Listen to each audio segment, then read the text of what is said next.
Good evening, everybody. Welcome to Friends of the Feather. This is our evening edition, day 103, 89, 22. I would like to give a special shout out to the 94 subscribers that we have. My peeps.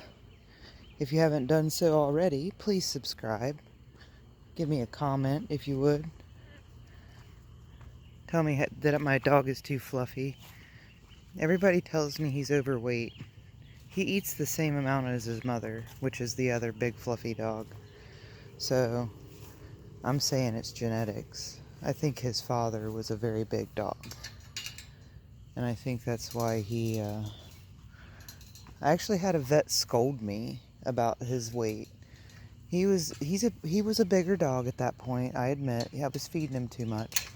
I was feeding him the amount they recommend on the back of the dog food bag, which, just a little pro tip. If you do that, if you feed the amount of food they put on the back of the dog food bag, you're overfeeding your dog. Because my vet gave me like a calorie chart for how much my dogs should be eating, and I was feeding them like a cup more per day than I should have been. Because the back of the dog food bag just tells you to go by their weight. Well, if your dog currently weighs 120 pounds but should only weigh 90, and you give them food for a 120 pound dog, then they're going to stay overweight. So anyway, but we don't overfeed the dogs.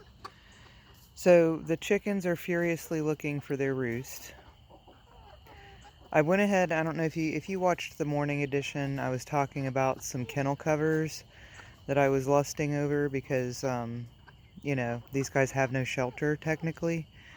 I did actually go ahead and bite the bullet and purchase said kennel covers because they need shelter. Tonight is supposed to get down to like 57, so that's manageable for these guys, I think. They're really upset that they can't get in here, and that upsets me too, but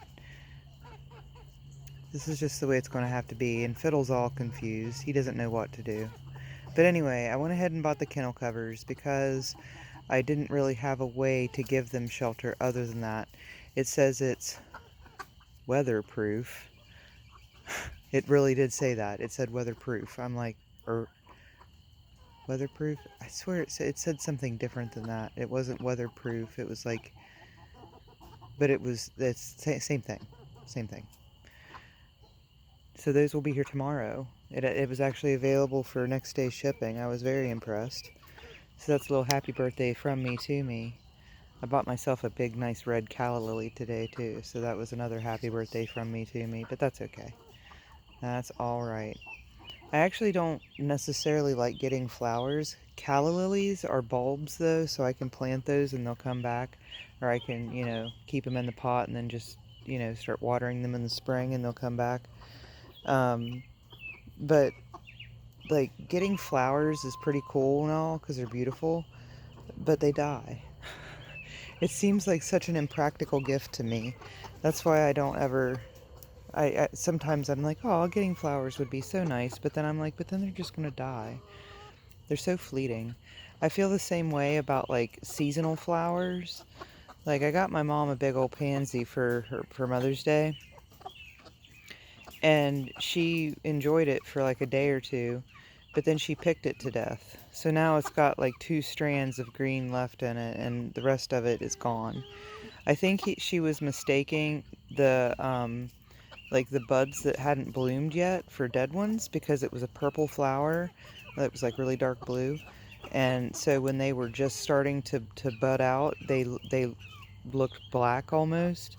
So I think she was mistaking those for dead ones and pulling them off prematurely before they got a chance to bloom. And she has a memory issue, so I felt kind of bad for her. I had stopped getting her plants because she does that to them. She just picks them apart, and it's they could last a lot longer if that wouldn't happen. I want to go ahead and close the big chicken door. Oh, I got my lawn staples too. I didn't get to mow my grass though. I'm pretty ashamed of that, but I didn't want to mow my grass today because I just didn't. So it's probably going to rain tonight. That's why I put these little rain guards up, what I like to call a rain guard, because this is the direction from which the rain comes. So they've got two sides covered. I know it's flimsy, guys. I know. I feel really bad about it. I feel bad that I didn't think of that. Like, that's kind of dumb to not have thought, oh, they're going to need something to cover themselves. But I was going to do a tarp, was my first thought. But the tarps are all like, oh, I should have shown you guys the door and how well it works.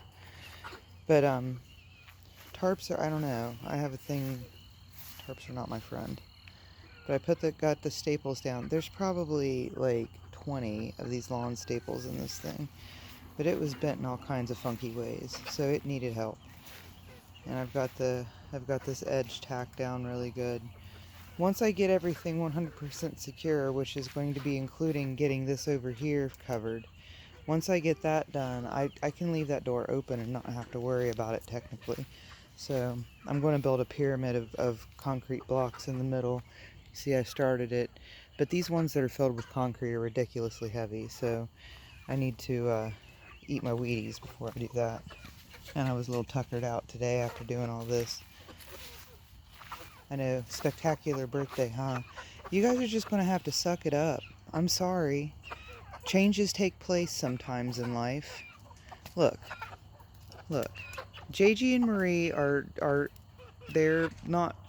they don't look the happiest of birds, but they're making it work. That's what you guys need to do too. You just got to make it work. I know. Panic at the Disco, chicken style. Poor things. I hate this. I hate this transition period. I think it's harder on me than it is on them. Okay, oh, breaking news. Let me tell you about something that I found out about. There are these things called button quails. I don't know if you've ever seen a button quail, but oh my goodness, it's probably one of the cutest things I've ever seen in my life. And I came across these button quails because I was looking for food for Peggy Sue, because really the only option out there is like worms and pinky rodents, like pinky mice and pinky rats, and eggs. But she's so tiny. I was like, what kind of eggs could this tiny little snake possibly eat? So I started looking it up, and they said that button quails, their eggs it's like the smallest of the quail family, and they lay these little super micro tiny eggs. Plus, their eggs are really, really expensive for people to buy. So I found somebody up around Amish country that has 5 or 6 of them, little babies. They're those little baby peepers, and they are so tiny. I don't know if you guys have ever seen like the bantams, like the little tiny bantams. They're even smaller than those. So I'm seriously thinking about it. She wants $6 a piece for them, and she said she had 5 or 6. They're unsexed, so I don't know if they're boys or girls. I'm thinking about going for it because they're so tiny that they don't take up a lot of room. They're really easy to care for, from what I read. They're ground-dwelling animals, so you don't have to worry about having a perch for them. So I've done some reading, and I'm thinking that it might be the way to go. The poor baby birds are having a panic attack out here, and look at these guys, chilling like villains. They're just hanging out. But look at how nicely they roost now. That's so awesome. See, I feel like the ladder in the middle is unnecessary. I think I might just take that out. I still have the wood for my other roost. I'm going to put it together. I just wanted to really get everyone situated before I moved on to another project. I wanted to get those babies out of here mostly because they haven't been outside hardly at all, and I felt kind of bad about that. I'm also, tomorrow is my day to catch up on projects, and that includes the feed, which this bucket is still empty, so I got to work that out. I got to get the scale so I can weigh out the smaller amounts because they gave me more of that than I needed. So I've got to do some maths and figure that out and get the scale out. And I'm just going to have to walk away from these guys because they're going to stress me out if I have to watch them. And they'll get it figured out eventually. I mean, for goodness sake, they're like maybe 20 feet away from where they were. I mean, it's not, can it be that, I mean, I know you guys are really stuck in your ways, but I didn't think it would make a big difference to them. I guess I could switch the birds' cages. I could put the Faverolles.